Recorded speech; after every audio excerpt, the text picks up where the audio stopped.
no, we do not have a small Toyota RV from the 80s with huge psychedelic murals on the side. And I said, are you sure? Because, you know, it's definitely one of a kind, and you would probably know if you had it. And they're like, no, that's not here. And I'm like, well, great. That means someone just stole my car, my home, my livelihood, and all of my earthly possessions that matter to me, which were all in this RV. And that included the only copies of this book that I had written that was, you know, my adolescent manifesto. And that was a huge, like, oh, brick wall, fear crashing down around me moment. By the end of the day, after putting up missing posters, have you seen my house, etc., etc. Hi, I'm Stirling. I am deeply and creatively weird, and I'm challenging myself to share my creative process. That's what this video is. Instead of being crippled by social anxiety or the idea of perfection, I'm just gonna put it all out there. So if you're ready to embrace your strange and you want to do the same, join the Creative Confidence Challenge and let's get creative.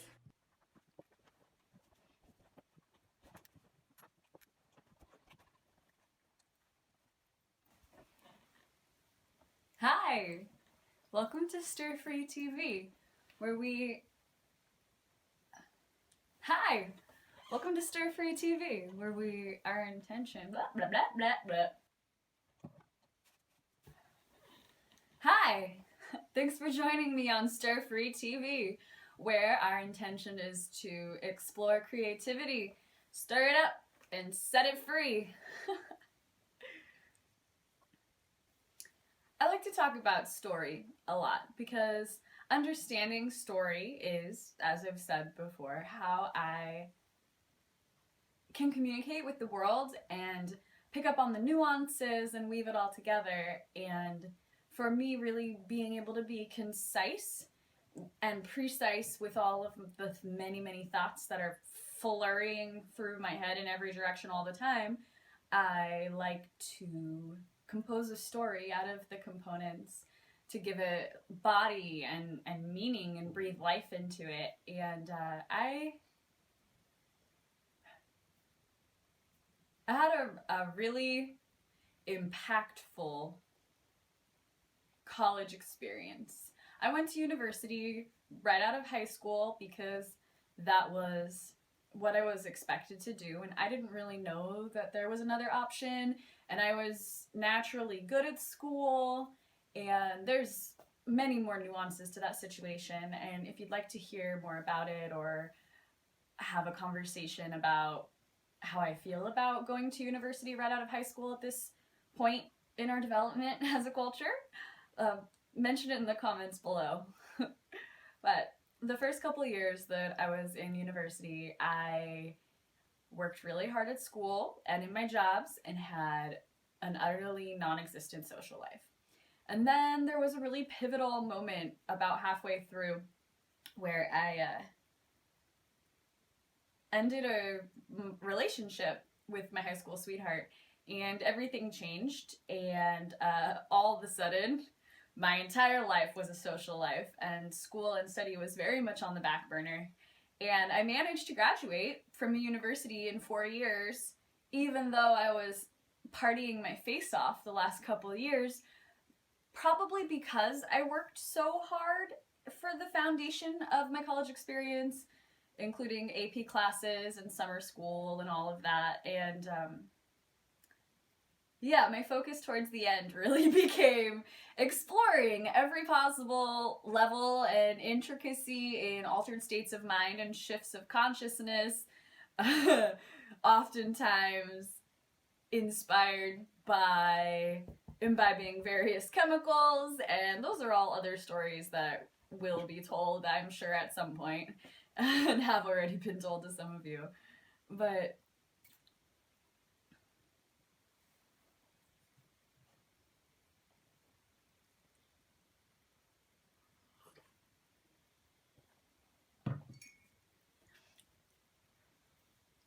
my best friend through that era was my, we were like this. We were inseparable. She was my life partner.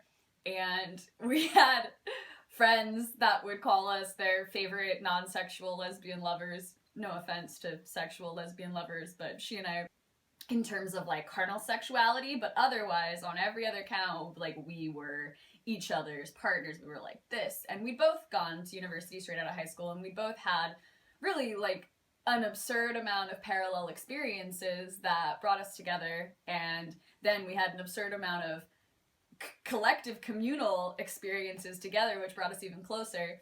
So, and we both were managing to graduate on time after only 4 years, and it was a big deal, and we needed to get the fuck out of Dodge and celebrate. So we worked really hard the end of our last year of university. We started a little business.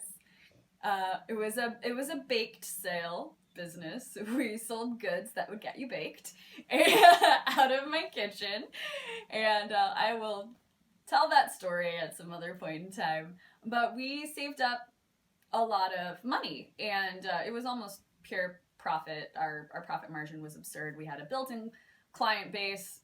Customers were coming over all the time to see what was freshly baked for them on a regular basis. And we also applied for and received a grant to pay for us to go on a road trip designed and by us, and provided us with equipment to film this road trip to make into a documentary. And this was in the early days of vlogging, to my personal awareness. Like, this is like, you know, Facebook had only existed for a few years. MySpace was just dying out. YouTube was where you went to hear songs or watch fail videos. I didn't really understand the nature of vlogging in its own entity, but part of this grant was that we set up a blog, and then we also filmed our road trip, and then we would send that footage to the group that gave us the grant at the end, and they edited it into a preview video, and then it ended up only being a 10-minute video, and we shot like hundreds of hours of footage, and my girl has all that footage. It's on tiny tapes. Like, that's how long ago this was. This is like before any of us had smartphones. Like, we had digital cameras, but it was, you could like count with your naked eye the amount of pixels in the digital photo, and like they just weren't accessible. So we were shooting on film. All of this is shot on film.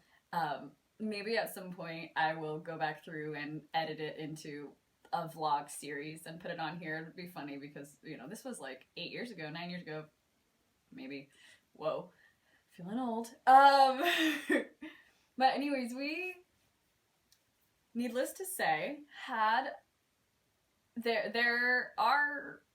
we had a really epic and outrageous summer. And between the filming, the footage, and the blog that we were writing for the people that gave us the grant, it was featured on their website. I haven't been able to find it in a long time. I'm not sure that it exists anymore. And our personal experience between each other, there was a lot of material there. And I, after this really intense series of compounding experiences, needed to go and chill out and move on the scale from completely extroverted, traveling to a different music festival every weekend up and down the west coast of the US, filming musicians and performance artists that we were inspired by, and business owners, and being utterly extroverted, living in the back of a car, like on the road. I ran away to the other end of the spectrum and had to go total introversion, hermit status, in the mountains, in a cabin, and just be there fundamentally on my own for a series of months afterwards to process and reconcile this epic culmination of my adolescence. And there was a lot of material, and to have it all make sense in my head and be like cohesive with my life story, I wrote a book. I wrote a book about these amazing experiences and the people and the intensity and the absurdity of it all. And it was actually a book, and it was awesome. And when I left those mountains the next year, I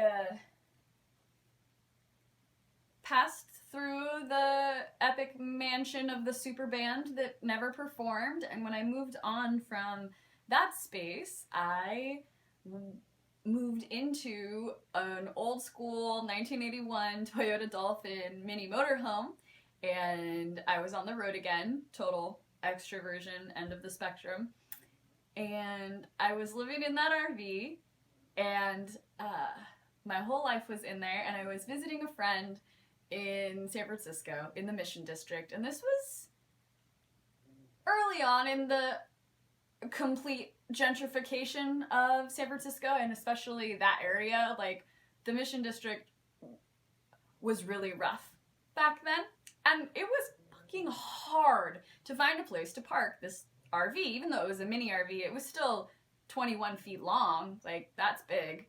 And it's San Francisco, and it's the Mission District, and I drove around and around her apartment until I finally found a parking space. And I was up against a red curb. I was maybe like a foot or less into the red curb, but it wasn't blocking a driveway. It was that like 2 or 3 feet of red curb in front of someone's driveway just to make sure that they can get out. I definitely was not blocking their entrance to their driveway in any way. And I took my little gremlin dog, and she and I went, and instead of sleeping in the RV, we slept in my amiga's apartment. And in the morning I came down, and my RV was gone. And I thought that it had got towed. So I called the impound lot, and they told me, no, we do not have a small Toyota RV from the 80s with huge psychedelic murals on the side. And I said, are you sure? Because, it's definitely one of a kind, and you would probably know if you had it. And they're like, no, that's not here. And I'm like, well, great. That means someone just stole my car, my home, my livelihood, and all of my earthly possessions that matter to me, which were all in this RV. And that included the only copies of this book that I had written that was, my adolescent manifesto.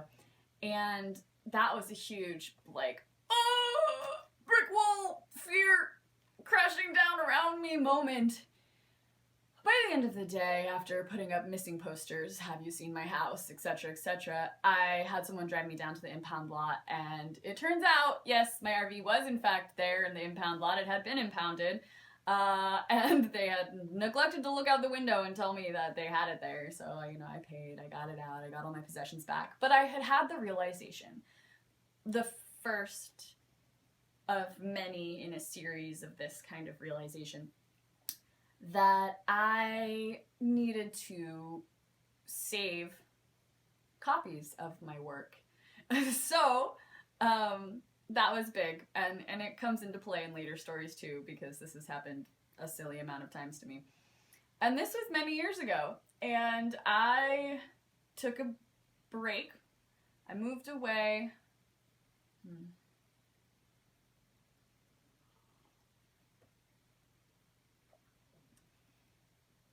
It was later on this summer that I went to Burning Man for the first time and had the revelation that I needed to join the circus to reconcile all my passions. And then I moved halfway around the world to go to circus school, and many, many years of series of awesome events proceeded onwards from there. And I didn't. So 6 years and many experiences passed me by, and I have pretty much completely forgotten about this book that I wrote. I've moved more times than I can count to different countries and traveled and filled houses with possessions and then gotten rid of them 5, 6, 7 times in the interim. And I go to a festival once upon a festival, and I meet a man there who tells me about his writing. And as he's talking about this story that he's written, I this really intense feeling bubbles up from inside my stomach, and I realize, wow, it sounds like he writes the way that I do, which is not all that common. I've encountered writers that write the way that I do, but they're long gone and dead. And it's a really special affinity to find someone who writes in a similar style, especially when you feel like your style is very particular. And it's not only the style that I like to read, it's also the style that I like to write. It's, this very particular vernacular.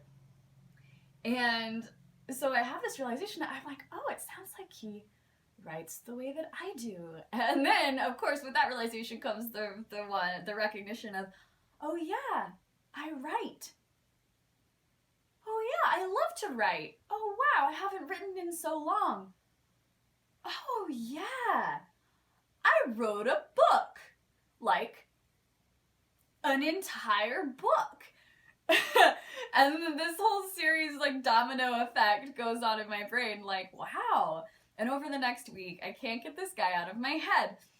And the following weekend, I have a reunion with my really tight core group of BFFs from college. And this is a reunion that they've had every year since we graduated back, a decade ago.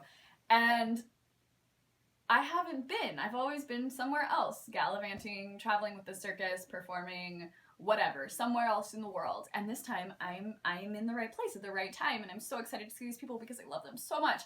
And I go to the reunion, and I'm in the kitchen of this amazing reunion with my girl, my non-sexual lesbian lover from college, from university, that I went on that epic trip with. And I'm talking to her in the kitchen, and I'm like, oh my gosh, I had this crazy experience last weekend. I met this guy, and I can't get him out of my head. And I've been trying to think, like, why are you obsessing over this person? Sterling, look at it.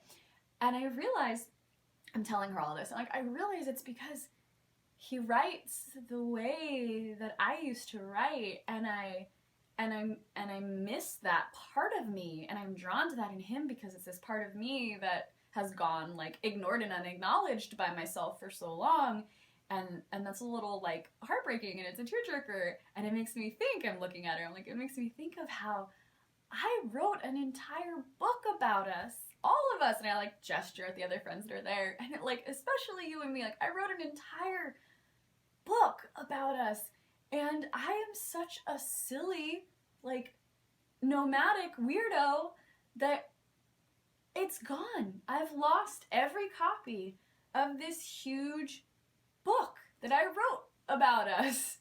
And, like, who does that? Like, how is that a thing, And, I'm expressing my frustration and my acceptance that, like, I guess this is the way it is, and this is what you get when you live the kind of lifestyle that I've been living. And she looks at me, and she gets this like, sort of expression, like bubbles up across her face, and she's like, Sterling, you once, many years ago, sent me an email.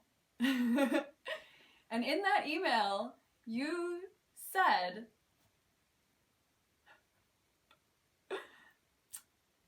this is for my own protection. There will come a time in the future when I come to you and I tell you that I have lost every copy of this book. And when that happens, I need you to send this back to me. And I attached a copy of the book in this email to her. And this just dumbfounded me because I have absolutely no recollection of ever doing that, except that it must have been after my RV got stolen and I realized that I didn't have any backup and that I lived a crazy nomadic lifestyle where something that I poured my heart into and brought outside of myself into reality could go missing that easily. So all of a sudden, out of nowhere, from like 7-8 years of nothingness, comes this copy of the book. And I somehow knew myself well enough to know that I would need that copy in the future, that my girl would keep it safe until the point where I told her I was ready, and that I would forget that I had ever given her a copy. So that was an interesting and dumbfounding moment. So she gives me this copy. I went to her house following this reunion. I spent a couple days with her, and she pulled it up on her computer, and she had never looked at it. She never opened it or anything. Like, it was just sitting there in this digital file. And so we open it together, and she's looking at it, and she's like, oh my God, Stirling, you wrote a fucking book. And I'm like, yeah, girl, like, I wasn't just saying that like it was a cool idea and I wanted people to think it, like, yeah, I actually wrote a book. So she gives me the file.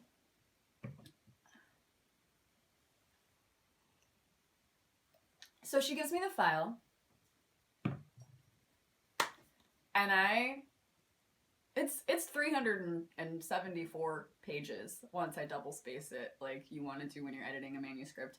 And I print it out. And this is that book, the missing book that appeared through a wormhole out of the past from the version of myself that knew my past and future self well enough to know what delivery method was necessary and what the cues for the timing would be. And again, like, I had absolutely no recollection of this, and honestly, so much time had passed that I wasn't even exactly sure what was in the book, except for a few scenes that I remember writing, and the memories that I have of the events that inspired the story. So I print it out, and the first thing I notice, besides the fact that it is over 300 pages, it's a hefty beast right here, took a long time to print, is that there's a quote at the very top of the first page that I don't remember ever writing down or putting in that place in my mind where I put words that inspire me. But I put on the top of this manuscript at some point in the nebulous past, through writing, you will raise your consciousness and experience the transformation of your former self.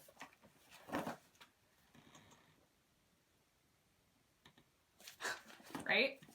There was that note from my future self to my past self about my former self and what it might transform into. Ah!